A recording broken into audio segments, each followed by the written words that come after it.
네, 계속 전해드리는 헌정사 첫 현직 대통령 구속 상황. 이에 대해 여야는 엇갈린 목소리를 내고 있습니다. 네, 한편 서부지법 난동 사태를 둘러싸고 여야는 내일 현안 질의를 하기로 했는데요. 전국 상황에 대해서 두 분과 함께 짚어보도록 하겠습니다. 윤기찬 국민의힘 법률위 부위원장, 김성환 시사평론가 두 분 나오셨습니다. 안녕하세요. 안녕하십니까? 안녕하세요. 예, 윤석열 대통령 결국 구속됐습니다. 여야는 관련해서 입장을 내놨는데 내용이 정반대입니다. 일단 국민의힘 같은 경우는 지금 공정성과 형평성을 이야기를 하고 있어요. 그러면서 똑같은 잣대가 야당 대표에게도 적용돼야 되는 거 아니냐라고 이야기를 하고 있는데 관련해서 어떻게 들으셨는지 먼저 듣겠습니다. 국민의힘은 왜 이렇게 사안을 축소하거나 왜곡하거나 비트는지 모르겠는데요. 그러니까 지금 윤석열 대통령이 구속되는 상황이 이재명 대표와 비교할 만한 일입니까? 근데 끊임없이 이재명 대표를 일종의 이제 뭐 악마한다고 해야 될까요? 이재명 대표와 비교하는 일을 하고 있는 건데요. 그러니까 윤석열 대통령 구속 문제는요, 국민들의 잣대에서 봐야 되는 거 아닙니까? 지금 국민들과 똑같은 잣대에서 대통령도 내란죄를 저질렀을 경우에는 불소추 특권을 받을 수가 없는 거거든요. 일반 국민하고 비교를 해야 되는 거 아닌가요? 이재명 대표 문제도 역시 국민하고 비교하면 됩니다. 국민의힘이 비교하고 싶으면 그렇게 하면 돼요. 근데 왜 이재명 대표랑 윤석열 대통령을 비교합니까? 그리고 이재명 대표가 잘못하면 윤석열 대통령도 잘못해도 괜찮다는 얘기입니까? 그러니까 논리적으로 말이 안 되는 주장을 하고 있고요. 지금 휴대폰을 바꿨다고 하는 거, 그 증거인멸 하나만 지금 재판부가 얘기한 것처럼 얘기를 하거든요. 이것도 왜곡한 겁니다. 수사의 비협조적이라는 얘기도 했거든요. 그러니까 윤석열 대통령 체포영장 발부되고 난 다음에 어떤 행동을 했는지 모든 국민이 다 보지 않았습니까? 그게 수사에 협조하는 태도입니까? 그러니까 일종의 내란 피의자가 수사에 협조하지도 않고 그리고 그 사이에 내란 중요 임무 종사자하고 어떤 방식으로든 소통을 했을 텐데 지금 중요 임무 종사자가 대통령의 지시를 받았다는 얘기를 하는 거잖아요. 그럼 구두 지시에 관한 부분이거든요. 계엄령 선포와 그리고 포고령 선포, 포고령이나 이런 부분들은 공식적으로 나온 것이지만 구체적인 내란 혐의와 관련해서는 중요 임무 종사자한테 전화 통화를 통해 가지고 대통령의 지시를 했다는 거 아닙니까? 그럼 그 중요 증거들은 전부 대통령의 휴대폰에 있는 거 아닙니까? 근데 휴대폰을 바꿨다고 하면 증거인멸의 의도가 있다. 매우 중대하게 볼 수 있는 거 아닌가요? 그런데도 불구하고 마치 그냥 사인이 휴대폰 하나 바꾼 것처럼 이런 식으로 얘기하고 반박하는 건 온당한 태도가 아니고요. 사안을 이상하게 비틀어서 오히려 지지자들로 인해서 혼선을 빚게 만드는 이런 전략이라고 생각합니다. 비교할 사안이 아니라는 건데 실제로 민주당에서도 물타기 하지 말라고 지적을 했어요. 단순 물타기라고 보기는 어렵고요. 사실은 이제 판사에게 그 증거인멸의 우려가 있는지 또는 도망 염려가 있는지 이런 이제 영장 그러니까 구속 사유를 판단함에 있어서는 굉장한 재량이 부여되어 있습니다. 그러니까 판사의 저런 판단을 일단 그래서 저희가 존중을 하는 거예요. 법이 재량을 많이 부여했기 때문에 다만 이제 이것을 받아들이는 사람들 입장에서 보면 판사의 많은 재량을 공평하게 이해를 시켜줘야죠. 그러니까 유사한 사안에서 이때는 되고 저 때는 안 되고 이런 식의 많이 내가 차별받았다라는 인상을 주게 되면 사실 사법 신뢰가 떨어지는 거 아니겠습니까? 그 말을 하는 거고요. 예를 들면 이재명 대표 말씀 제가 다음에 드리고 증거인멸 우려가 있다 이렇게 판단하신 것 중에 뭐 이제 세간의 평을 보면 텔레그램 탈퇴, 뭐 휴대전화 교체 얘기했단 말이죠. 예. 근데 그것은 저희가 11월 7일 날 대통령이 기자간담회를 하면서 명태균 씨 관련된 사건이 불거졌을 때 앞으로는 이제 소통 방식을 바꾸겠다고 하면서 그걸 교체한다고 했고 그쯤에 아마 교체가 이루어졌던 걸로 알려져 있어요. 그렇다면 계엄 선포는 12월 3일 날 그 언저리에서는 그 전화기가 사용되지 않았겠죠. 그렇기 때문에 전화기 교체 시점을 생각해 본다 그러면 과연 이 비상계엄과 관련된 대화가 거기에 있겠는지 대상 증거가 없는데 어떻게 증거인멸의 하나의 정황으로 제시가 되는지 이런 문제가 있는 거고 그다음에 12월 3일쯤에서는 비화폰으로 주로 통화했다는 거기 때문에 비화폰과 관련된 것은 이미 압수수색이 다 돼 있단 말이죠. 그러니까 이 전화기 교체와 관련돼서는 의미가 없다 이런 부분이 하나 있고 또 하나는 이제 그 김영현 전 장관의 공소장을 보면 김영현 전 장관의 경우는 한 120회 정도의 그 적시가 이루어지는데 대통령에 대해서는 140번 정도의 언급이 나옵니다. 그 정도로 관련된 증거들이 다 수집이 됐기 때문에 그 관련 증거를 토대로 해서 작성된 공소장에 그런 내용들이 들어가는 거거든요. 또 공수처에서 얘기하듯이 공수처가 이미 본인들은 소명을 다 완료했다라고 자신하고 있어요. 그럼 소명이라는 것은 시점에 따라 소명이라는 저희가 단어 쓰지만 사실 증명입니다. 그러면 증명은 증거라는 거기 때문에 그 정도로 증거가 완비돼 있다라고 공수처가 자신할 정도로 증거 수집이 완료가 돼 있어요. 그러면 수집 인멸할 대상 증거가 없고 또 인멸했던 정황이 불분명한데 어떤 사유로 해서 증거 인멸을 염려가 있다고 판단하신 건지 거기에 대한 설시가 없기 때문에 이런 여러 가지 얘기들이 나오는 거예요. 이전에 이재명 대표의 경우에는 890자 정도의 설시를 해줬단 말이죠. 그러니까 그에 대해서 왈가왈부가 있지만 어쨌든 그걸 보는 국민적 시각에서 보면 아 이래서 판사가 이렇게 판단했구나라고 그나마 이해를 할 수 있었는데 지금은 전혀 그런 게 없죠. 이전에 이재명 대표 때 보시면 그때도 사실 증거인멸 우려와 관련된 여러 가지 우려 표명에서 이화영 부지사의 진술 바꿈에 있어서 이재명 대표 측 분들이 부적절하게 관여한 이런 정황은 분명히 있다. 그런데 직접적인 증거가 없고 뭐 이런 식의 쭉 설치를 한단 말이에요. 더군다나 이재명 대표가 야당의 대표이기 때문에 공적 감시의 대상이라서 증거인멸의 우려가 있다고 단정하기 어렵다. 이렇게 단정하기 어렵다는 표현을 써가면서까지 이재명 대표의 구속영장을 기각했단 말이죠. 그런데 지금 윤석열 대통령의 경우에는 어떠한 정황적 증거로 그렇게 증거인멸의 우려가 있다고 단정했는지에 대해서 우리 영장실질심사하신 판사님께서 설명을 안 해주시니까 거기에 대해서 국민들이 이제 여러 가지 이견을 제기하고 있는 거죠. 예. 네, 짧게 반박을 좀 하고 싶은데요. 보통 영장 전담 판사가 구속영장 기각이나 아니면 발부 여부를 그렇게 상세하게 설명한 거 들어보셨습니까? 혹시 보신 적 있으신가요? 그러니까 제가 묻고 싶어요. 이재명 대표 때 했잖아요. 아니, 그러니까 890 이런 식으로 그러니까 그 일반적으로 영장 발부 사실과 관련해서 그건 영장 전담 판사의 재량이잖아요. 거기에 대해서 설명 다 하라고 하는 걸 그럼 매번마다 그럼 구속영장 발부할 때마다 질문할 겁니까? 그거 하나 좀 얘기하고 싶고요. 그리고 상대적으로 윤석열 대통령이 이재명 대표에 비해 차별받았다고 말씀하셨는데요. 윤석열 대통령이 그동안 법 집행 공정하게 했습니까? 법 집행 공정하게 해서 이재명 대표는 수백 번 압수수색하고 그리고 김건희 여사는 어떤 사법 처리나 이런 것들도 받지 않도록 방어막 왜 쳤습니까? 그러면은 그러니까 그거는 똑같은 기준으로 얘기하면 대통령이 법 집행을 했어요? 아니 윤석열 대통령이 검찰총장으로서 지금 쭉 했던 것에 대한 하시는 말씀이 아니면 대통령으로서 하시는 아니 대통령으로도 마찬가집니다. 대통령이 검찰 무슨 법 앞세워서 집행을 하죠? 아니 검사 정권이라는 얘기를 집행 들을 말고 정도였잖아요. 수사 관련된 것을 대통령이 지휘하나요? 제가 말씀드리고 난 다음에 반박해 주셨으면 좋겠고요. 아니, 지금 나한테 계속 그러니까- 묻고 있으니까 제가 대답을 하는 거예요. 그러니까 아까 그 부분만 여쭤봤어요. 그러니까 그렇게 해가지고 이재명 대표 압수수색 받으라 그럴 때 압수수색 거부한 적도 없고요. 지금 윤석열 대통령실 마찬가지지만 압수수색 거부했잖아요. 그렇지 않습니까? 국민들이 다 알고 있는 사실이에요. 그럼 똑같이 압수수색하라고 하면 되는 거 아닙니까?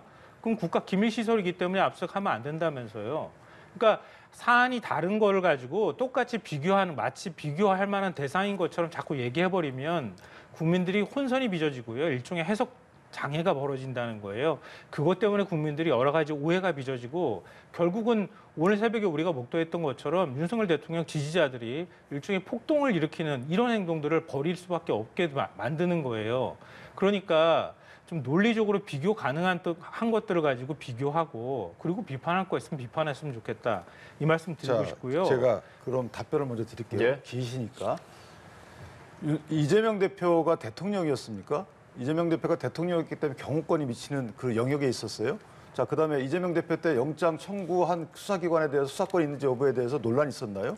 없었죠. 그다음에 이재명 대표 때 검찰이 영장 청구한 법원 선택 과정에서 문제가 없었죠. 또 하나는 영장 발부해야 할 때 뭐 형사소송법 110조, 111조에 대한 논란이 없었죠. 그러니까 제가 드리는 말씀은 이재명 대표와 똑같은 사안은 아니지만 대통령 입장에서도 경호처 입장에서 보면 법적 근거 이씨 얘기를 하는 거예요. 그 법적 근거에 대한 당부당은 나중에 판단을 받겠지만 그러니까 무작정 안 나간다라고 한 게 아니잖아요. 예를 들어 군사시설보호법상 뭐 관수자의 허락이 있어야지만 들어올 수 있다.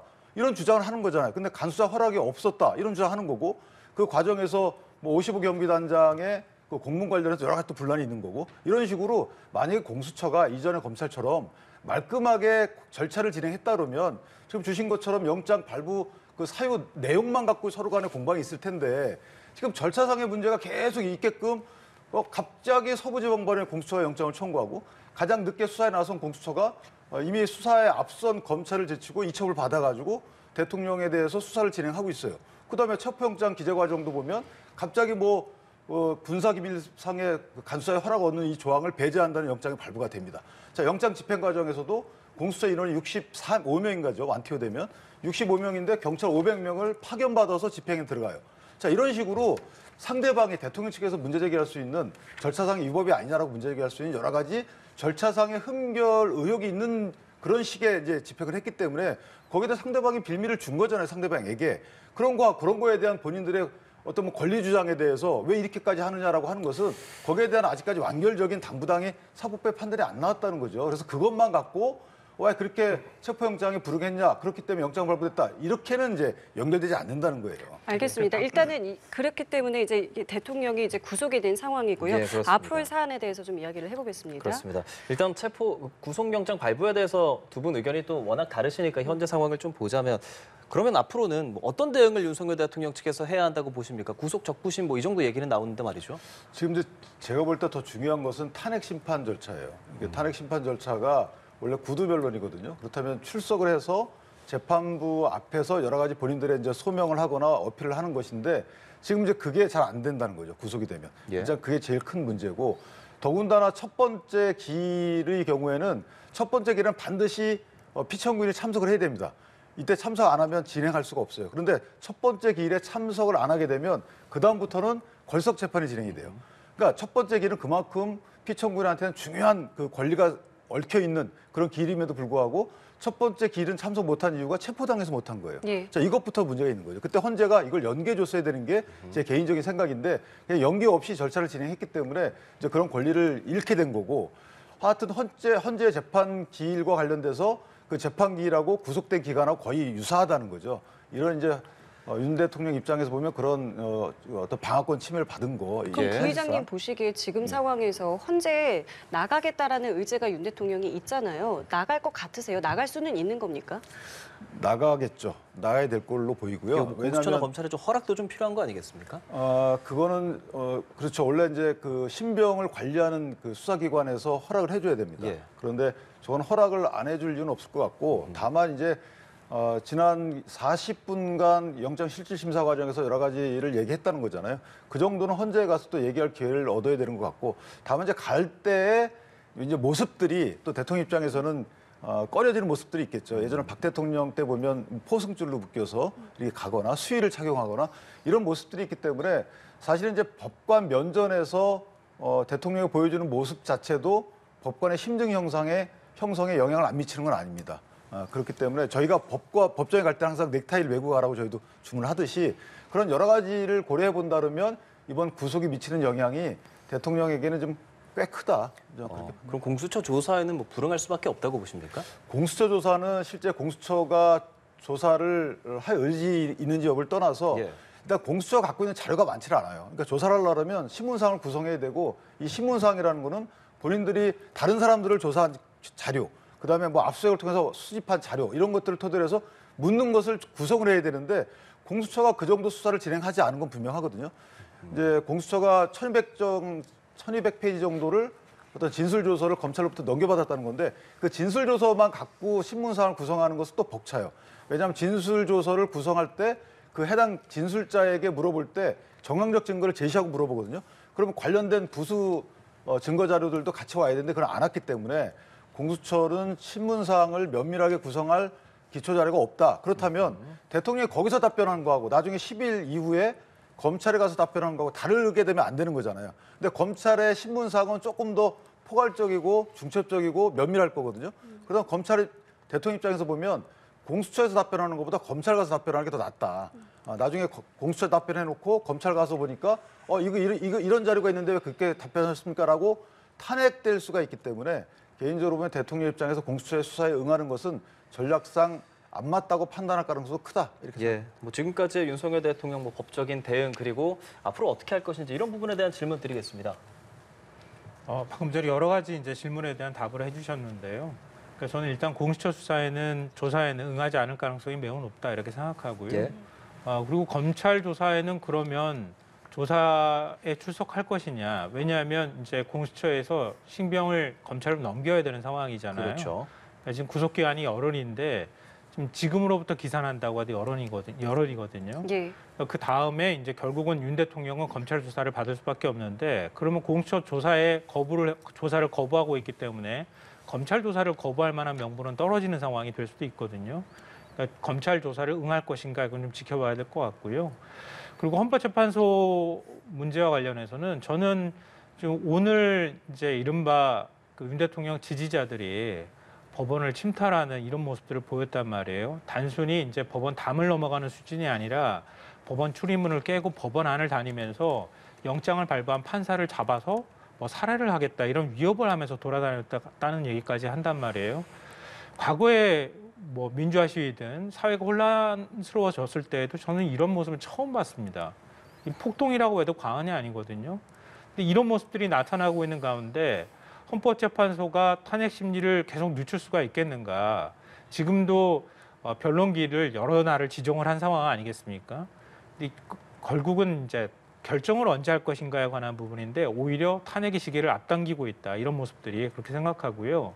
다만 우려스러운 점은 지금도 지지자들이 헌법재판소 앞에 가서 또 물리적으로 헌법재판소에 거세게 뭐 항의하거나 이런 모습들을 보이다가 일부는 체포되는 일까지 벌어졌다고 얘기를 하는데요. 윤 대통령이 정말 대한민국의 현직 대통령으로서의 자기의 권한을 존중받고 싶으면 지지자들이 이렇게 행동하지 않도록 최대한 자제를 당부해야 한다. 지지자들한테 계속 싸워달라. 메시지를 지금까지 오늘 냈는데요. 윤 대통령이 관련해서는 그러면 그것과는 조금 이보다는 더 센 메시지가 나와야 된다는 말씀이십니까? 그러니까 오늘 처음 이런 얘기 했잖아요. 예, 윤 예. 대통령이 그동안에 어떤 메시지 냈습니까? 그 앞에 있는 지지자들한테 내가 지켜보고 있다, 싸워달라 이런 메시지 계속 반복해서 내지 않았나요? 오히려 지금 지지자들이 이렇게 행동하는 거 부추기지 않았습니까? 그리고 윤 대통령 변호인은 내전이라는 얘기까지 하고 경찰이 물리려고 막고 있는 상황에서 경찰을 오히려 체포하라고 얘기하지 않았습니까? 공수처 검사 체포하라고 얘기하지 않았나요?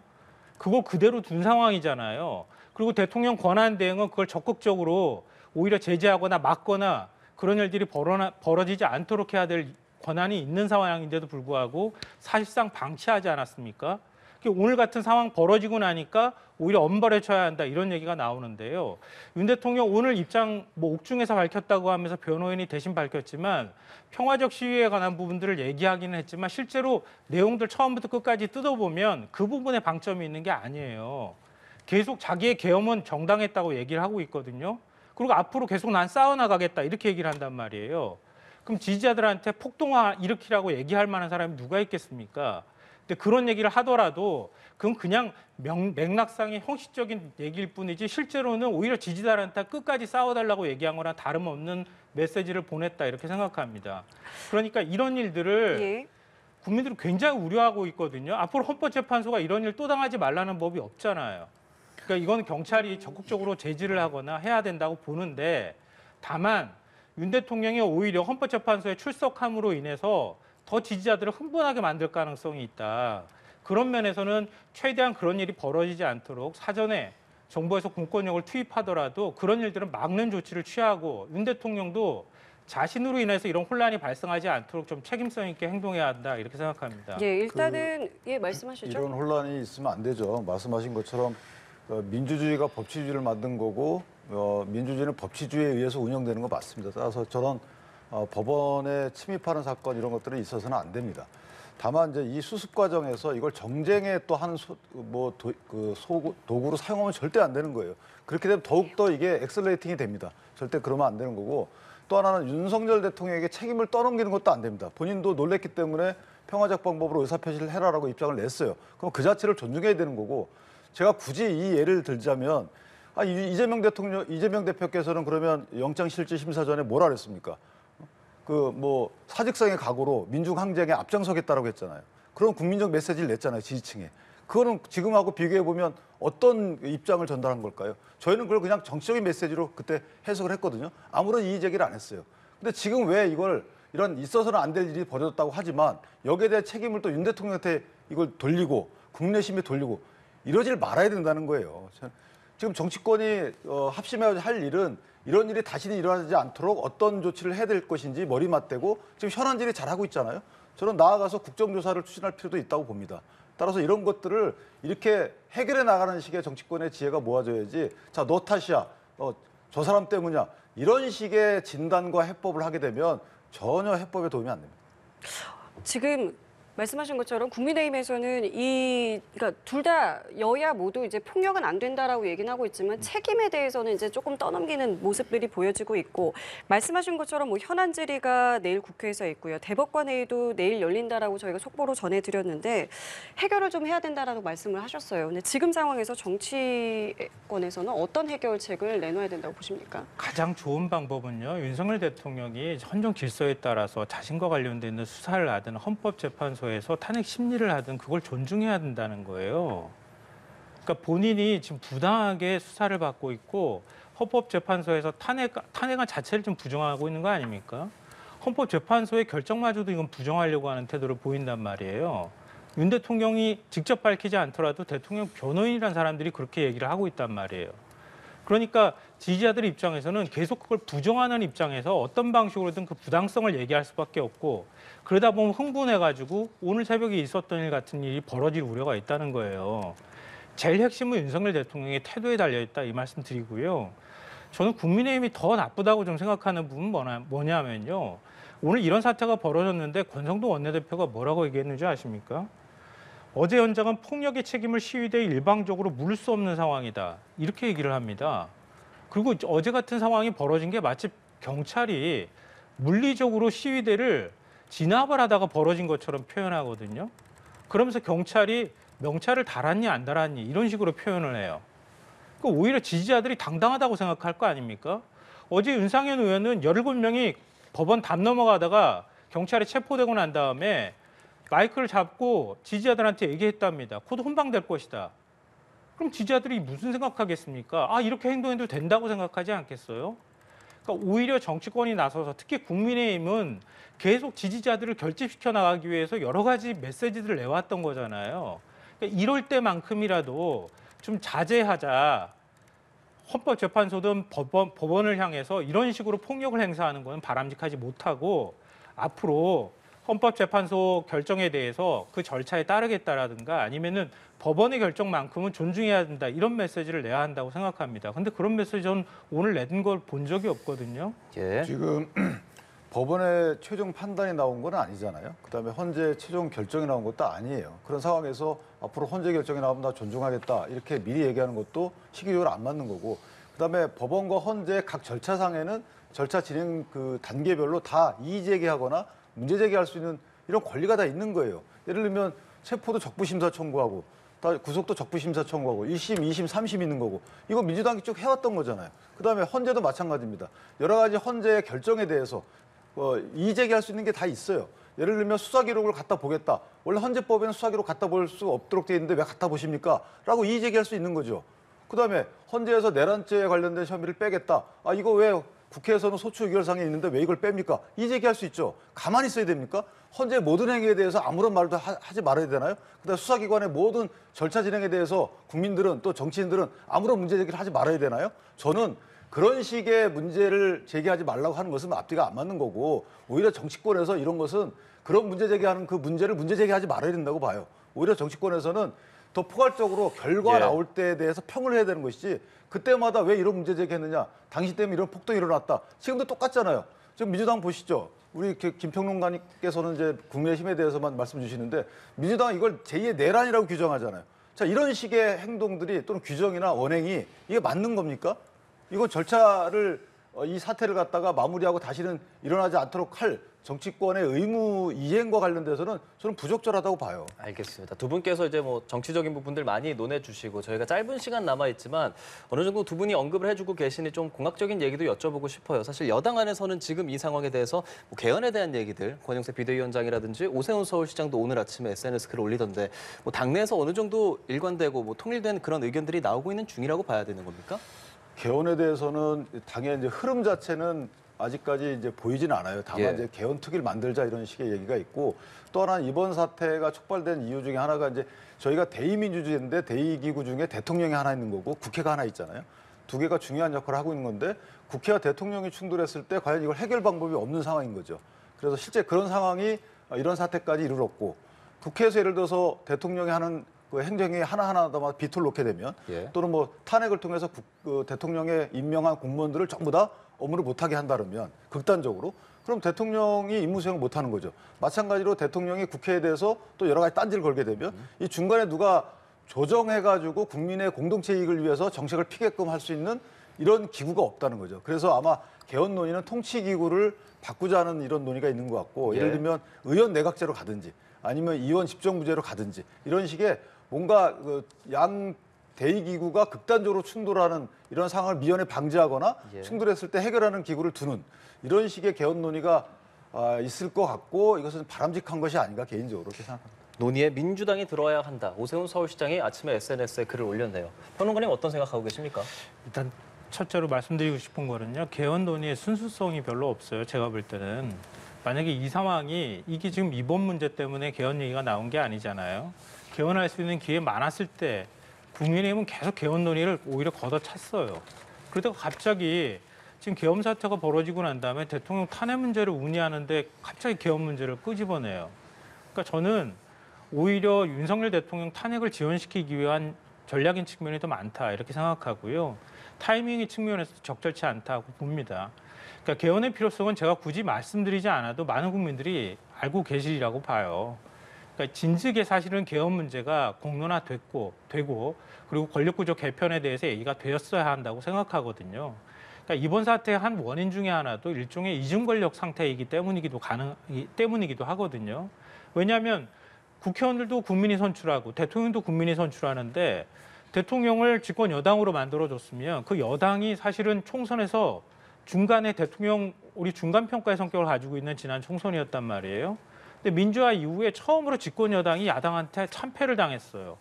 그러고 나니까 국민들이 야당을 선택해가지고 의회 권력을 야당 우선으로 만들어놨단 말이에요. 근데 윤석열 대통령이라는 사람은 그걸 견디지 못했던 거예요. 그러니까 그것도 또한 헌정 질서란 말이에요. 그러면 야당하고 협상에 나서거나 아니면 야당과 어떤 방식으로든 권력을 분점하든가 이렇게 노력하는 모습을 보여야 하는데 야당을 부정하려다 보니까 이번에 비상계엄을 선포한 거 아니겠습니까? 그러니까 그런 문제에 관해서 앞으로 굉장히 많은 논의가 필요하다는 점은 더 동의하지만 지금 상황에서 개헌을 윤석열 대통령 아직 파면도 안 당했는데 무슨 개헌 얘기를 하고 개헌 논의를 해가지고 도대체 언제 그러면은 개헌 투표를 할 겁니까? 그러니까 지금 상황에 맞지도 않는 개헌을 자꾸 얘기하는 것은 앞서 제가 말씀드렸던 것처럼 윤석열 대통령 계속 대통령직 유지하고 결국은 탄핵을 막기 위한 하나의 용도로서 개헌을 얘기하는 것일 뿐이다라고 생각합니다. 알겠습니다. 저희 두 분 말씀은 여기까지 함께하겠습니다. 지금까지 윤기찬 국민의힘 법률위 부위원장, 김성환 시사평론가와 함께했습니다. 두 분 감사합니다. 고맙습니다.